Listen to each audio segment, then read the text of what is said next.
Hello everyone, welcome to History and Culture. In the late Qing dynasty, Zeng Guofan was undoubtedly one of the most dazzling yet controversial figures in history.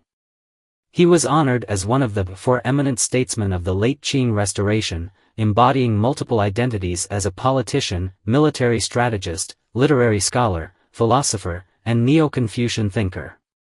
His official career reached the pinnacle of provincial governance, holding the positions of Viceroy of Liangjiang and Viceroy of Zhili. Ultimately, he was ennobled as the first-class Marquis of Yiyong and, upon his death, was posthumously awarded the highly coveted honorific title of Wenzheng.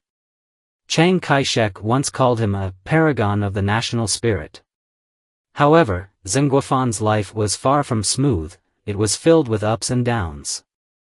Historical assessments of him remain divided, yet few people know that he attempted suicide 3 times. Moreover, he personally chose his burial site long before his passing. Tragically, after his death, his tomb was repeatedly vandalized, looted multiple times, and subjected to the ravages of time. Even more astonishingly, in 1989, Zeng Guofan's tomb was suddenly blown open. An archaeological team quickly entered for investigation but, in an unexpected turn of events, hastily withdrew within a short time and ordered the tomb to be permanently sealed. What exactly happened? Why was this burial site treated in such a manner? According to historical records, on the 4th day of the 2nd lunar month in the 11th year of the Tongzhi reign, 1872, the sky over Nanjing was overcast with a light drizzle, and the air carried a slight chill. That morning, Zeng Guofan attended to some official duties. By noon, he played 2 rounds of Go with his advisor, Xue Fucheng, but felt somewhat fatigued. Due to his poor health, he had long maintained a light diet, strictly avoiding meat. After lunch, his family gathered around him in a warm and harmonious atmosphere. His daughter, Zeng Guofan, carefully peeled an orange and handed it to him. Zeng ate a few segments but, having little appetite, decided to take a walk in the garden. His eldest son, Zeng Jiza, accompanied him.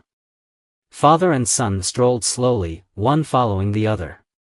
Suddenly, Zeng Jiza noticed his father repeatedly kicking his foot forward and asked with concern, "Are your shoes uncomfortable?" Zeng Guofan took a slow breath and murmured, "My feet feel numb." Zeng Jiza frowned, sensing that something was wrong. He immediately called for assistance. However, within moments, Zeng Guofan could no longer stand steadily, his legs trembled uncontrollably. Zeng Jiza quickly fetched a chair for his father to sit on, and the gathered attendants carried him back to the hall. The family rushed to his side, their faces filled with anxiety. Zeng Guofan looked at them silently, as if trying to say something, but no words came out. Moments later, he gently closed his eyes and remained seated for another 45 minutes before passing away peacefully. This renowned statesman of the late Qing dynasty passed away at the age of 62. The imperial court posthumously conferred upon him the rank of Grand Mentor, Taifu, and granted him the honorific title, Wenzheng. As a powerful minister who had risen to the highest rank of senior first grade, the selection of his burial site became a matter of utmost importance for his family, sparking intense debates.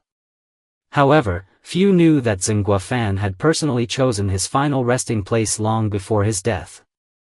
During the period when Zeng Guofan was in mourning in Hunan, he devoted himself to the study of Confucianism and formed a deep friendship with Baoyue, the abbot of Tongxi Temple beneath Fulong Mountain. Fulong Mountain, located in Pingtang Town, Changsha, had a distinctive topography. It faced south, flanked by 2 lower ridges to the east and west, which connected to a higher mountain ridge to the north, forming a natural embrace. To the south lay a pond, echoing the contours of the mountain, creating a tranquil and harmonious feng shui layout. Surrounded by picturesque peaks, the area had long been regarded as an auspicious burial ground. Zeng Guofan once discussed with Abbot Baoyue his wish to be buried there after his passing. However, the abbot disagreed. He believed that although Zeng Guofan was a civil official, he had spent much of his life leading armies and waging wars, accumulating excessive, killing aura, making the area unsuitable for his burial. Additionally, a tomb atop the temple's peak was considered inauspicious. Thus, the matter was left unsettled. However, fate took a turn.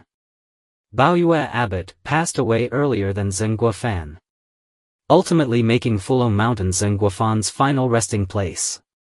During his lifetime, Zeng Guofan instructed his family that he wished to return to his roots and be buried in Hunan. Therefore, after his death, his family followed his last wishes and transported his coffin from Nanjing back to Hunan. Due to the long journey, the coffin was delayed for 2 to 3 months along the way. By the time it arrived in Changsha, it was early summer, and the hot weather had caused the body to begin decomposing, emitting a foul odor. To ensure that Zeng Guofan could be buried as soon as possible, his family hastily constructed a burial chamber, temporarily laying him to rest outside the southern gate of Changsha at Jinpan Ridge in mid-June. It was not until the 13th year of the Tongji reign, 1874, that Zeng Guofan's wife, Madame Ouyang, passed away. The family then decided to relocate Zeng Guofan's tomb to Fulong Mountain, where he would be buried alongside his wife. On October 30th, Zeng Guofan's coffin was exhumed from Jinpan Ridge. On November 1st, it was carried for 6 miles to Nanhu Port on the Xiang River, where it was loaded onto a boat. The coffin was temporarily docked at the western gate of Changsha to allow friends and relatives to pay their respects. On the morning of November 3rd, the official funeral procession began. By November 4th, Zeng Guofan and his wife's coffins had reached Fulong Mountain, where they were buried together. Later, Zeng Guofan's eldest son, Zeng Jiza, following the burial system for Qing dynasty nobles, oversaw the construction of various structures at the tomb site, including a worship platform, stone archways, a tomb chamber, memorial archways, a sacred pathway, and an imperial steel pavilion. It was not until the 3rd year of the Guangxu reign, 1877, that the entire tomb complex was finally completed, making it one of the most grandiose tombs of a late Qing dynasty statesman.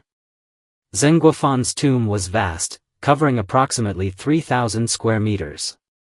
The layout of the tomb complex adopted an asymmetrical design, with the tomb path curving downward from the northeast.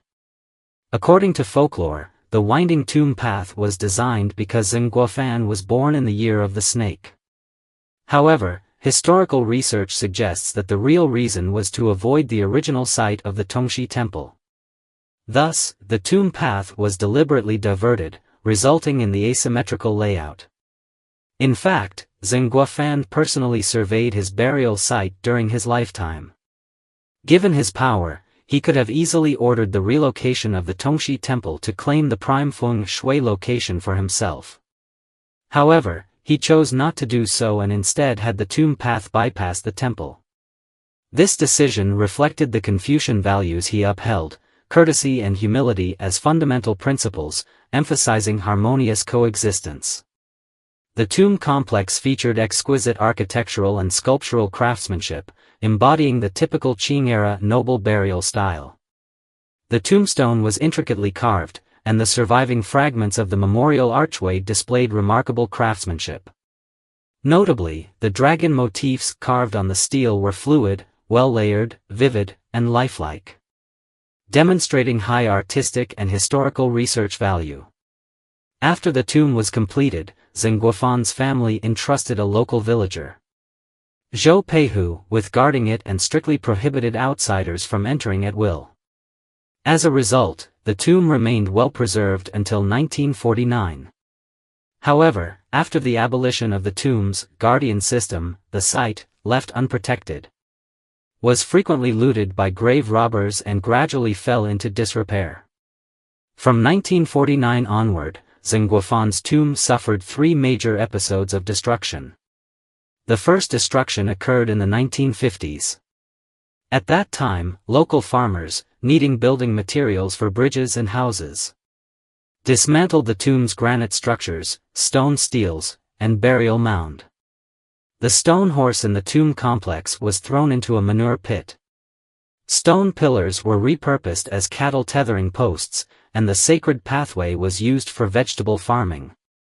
Originally, Zeng Guofan's tomb comprised a burial mound, sacred pathway, memorial archway, tomb chamber, and an imperial steel pavilion. However, many stone components were taken to construct houses, pigsties, and ponds, severely damaging the overall layout of the tomb and leaving it in ruins. The second destruction took place in the 1970s. During the height of the anti-Confucianism movement, when feudal figures became targets of criticism. As a representative of feudal society, Zeng Guofan's tomb complex naturally did not escape this fate. At the time, large character posters denouncing the descendants of the landlord class covered the front door of Zeng Guofan's great-granddaughter, Zeng Baohan. Some radical individuals, driven by curiosity, even attempted to enter and vandalize Zeng Guofan's tomb. Fortunately, the underground palace of Zeng Guofan's tomb was constructed using a sturdy mixture of rammed earth, crushed stone, and glutinous rice, ensuring that the core burial chamber survived without severe damage. Time quickly moved forward to China's reform and opening up period. As the tide of money worship surged, some people developed sinister thoughts, hoping to get rich overnight by looting ancient tombs. At that time, a saying even circulated: if you want to get rich, dig up ancient tombs, overnight, you'll become a millionaire. As a result, in 1989, Zeng Guofan's tomb suffered its most severe act of tomb raiding.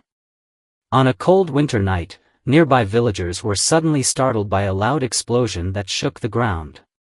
The village chief was jolted awake, his face changing drastically as he shouted, "Something's wrong. Someone is robbing the tomb." The villagers, who had been preparing to sleep, were alarmed by his cry and rushed to the tomb site. When they arrived, a shocking sight greeted them: the tomb had been blasted open, leaving a massive fissure, while the tomb raiders had already vanished. The villagers immediately reported the incident to the Cultural Relics Department. An archaeological team quickly arrived for an investigation and discovered that the tomb had been blown open, revealing a tunnel over 20 meters long. The tunnel's position was remarkably precise. It led directly to the depths of the burial chamber where Zeng Guofan's coffin lay. Near the coffin, hidden in the grass, the archaeologists found an official hat from the Qing dynasty. The hat was well preserved and exquisitely crafted. It was the very hat worn by Zeng Guofan during his lifetime.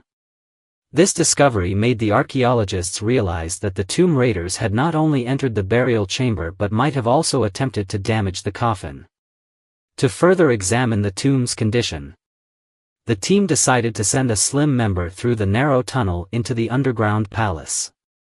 For safety, they secured him with a rope and agreed that if anything went wrong, he should tug the rope immediately. However, shortly after the team member descended, those above sensed something unusual. The rope suddenly stopped moving, and there was no sound from inside the underground palace. Everyone held their breath, fearing something had gone wrong. Just as worry set in, a faint voice emerged from the underground chamber. It turned out that, after descending, the team member discovered that the top of the coffin remained intact. Although the tomb raiders had blasted open the outer walls of the burial chamber, the narrow entrance prevented them from reaching the core area. As a result, Zeng Guofan's coffin was largely preserved, and the raiders had likely only taken some burial items. However, as he attempted to return, the team member became stuck in the narrow tunnel, unable to move. After several adjustments, he finally managed to climb back up with the help of the rope. Following this exploration, the archaeological team confirmed that Zeng Guofan's coffin had not been significantly damaged. To better protect the tomb, they soon decided to permanently seal the looters' tunnel. Later, the relevant authorities began restoration work on Zeng Guofan's tomb. In 1996, the tomb was designated as a Hunan Provincial Cultural Heritage Site. By 2013, it was officially listed as one of China's national key cultural relics protection units in the 7th batch. According to historians, the tombs of famous figures not only contain invaluable cultural relics but also hold immense historical and cultural significance. They serve as witnesses to the passage of time and as sacred places for later generations to honor and remember the past. These tombs embody historical memory and provide a spiritual connection across generations. This is the History and Culture channel. Liking and subscribing are the greatest help and support to us. Thank you everyone and see you in the next time.